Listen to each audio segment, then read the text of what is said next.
Hi. So in this educational video, I want to talk about bracing. Now, bracing as a goal is going to be to create a rigid torso to resist movement.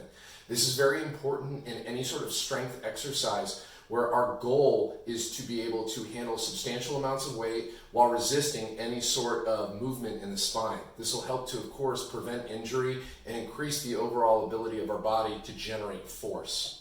Now, the first thing that we'll talk about is going to be breathing. I'll be breaking down breathing as it starts with the diaphragm and talking about when to hold your breath and when to exhale and inhale or breathe. Then we'll cover a few different bracing cues and then put that all together with a more advanced approach of using the belt. Now, the belt isn't necessary and shouldn't be the first thing that you go to. We should work first on our breathing and bracing cues before getting to the belt. Let's start with breathing. When discussing breathing, the first thing that we want to focus on is being able to use our diaphragm. The diaphragm is the muscle that actually separates the upper thoracic cavity from the lower abdominal cavity. The diaphragm muscle, when contracted to breathe in, will actually contract and move downward. When we exhale and relax, it will flatten and move upward. Our goal is to create as much force and tension throughout the abdominal cavity because we have no bones here. So we need to be able to effectively brace this area to maintain an upright torso or we will fall over. So we can start by actually just laying down on the ground in a sit-up position, otherwise known as hook lying. Interlace the fingers and put them directly on the lower part of your stomach. From here, we're going to comfortably breathe. Most people, when they comfortably breathe, will breathe up into their lungs, into their chest cavity. Having a very shallow breath. What I want you to do is to try to raise the hands from your stomach with your breath by breathing down and in towards your pelvis. With each breath in, the hands raise up, the belly raises up. With each breath out, the hands collapse and push inward. Make sure you relax your neck, relax your head. Deep breath in, big belly. Breathe out, small belly. Breathe in. As you get more comfortable with this type of breathing drill of just trying to expand from your stomach, the next drill will be to be able to breathe into your sides and your back. You can do this, but as you breathe in, you have a slight tilt of the pelvis and pushing your low back into the ground. Deep breath in. Flattening against the ground. And then adding the sides in to where you could feel some of your obliques engage. You might want to try a side plank beforehand just to actually activate the sides to get a little bit more awareness in there. Deep breath in. Contracting all the way throughout. The breathing will come first. First is the breath, and then we will cover bracing. When discussing bracing cues, we're looking at four major cues: the pelvis, the abs, the shoulders, and the back. When dealing with the pelvis, first we want to imagine this is a side view of the pelvis. We'll have a slight engagement of the lower abdominals to set the pelvis in neutral.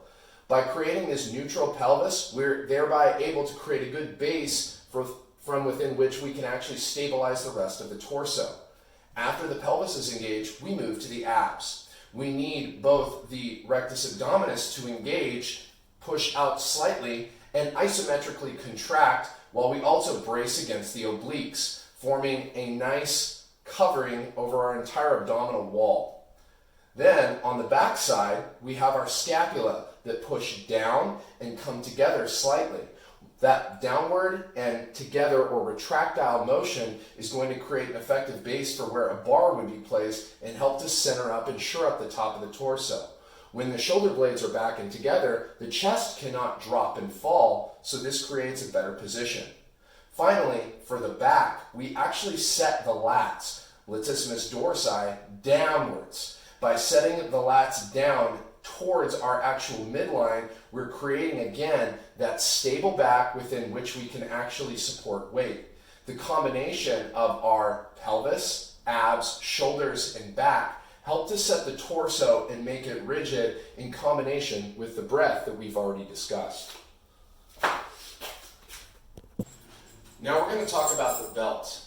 Now, a belt is something that I would recommend after maybe 3 to 6 months of training, or you really feel you've developed a solid bracing technique and a solid breathing technique and need to start really kind of moving to the next level.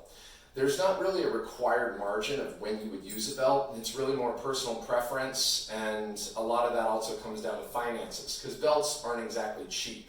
Some of the cheaper belts you can get for the sport of powerlifting would come from Strength Shop or Inzer, to where they'd be between $50 to $80. If you get a slightly larger, thicker belt, it might be upwards of $100.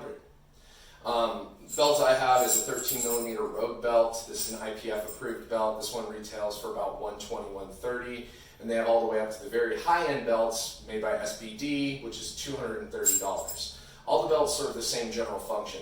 They're a thickened piece of malleable material, leather in this case, that gives you a wall to be able to brace against. So we've developed this bracing technique, but again, all we're doing is contracting our muscles. We're not giving anything for our muscles to force up against.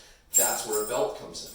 So the belt can have multiple placements. Now this is a personal preference. I personally like the belt a little lower, where my actual in-between, where my ribs and my hip bones are. I like it a little bit lower because I like to set low into my abs. Some people might set the belt up higher, especially for deadlifts, so that way you can properly hinge and move.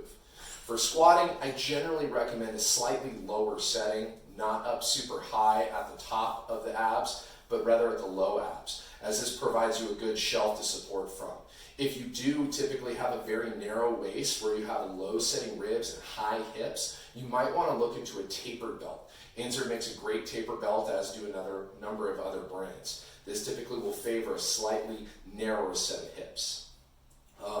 Now, what we're looking at doing here is making sure we can get the belt as tight as possible without creating too much discomfort. Initially, this is going to be a very soft overall feel on the belt, to where you can still put some pressure into it. So from here, I can get my hands in it, but I can brace. This is what I recommend for a lot of novice individuals, is to start easy on the belt. Make sure that the belt still feels like you can move in it, there's not too much tension on it, and it's not cutting into you too much. A lot of novice individuals will go too hard on the belt too early, and they end up not getting a lot out of it because it feels too uncomfortable. You can always go tighter, okay?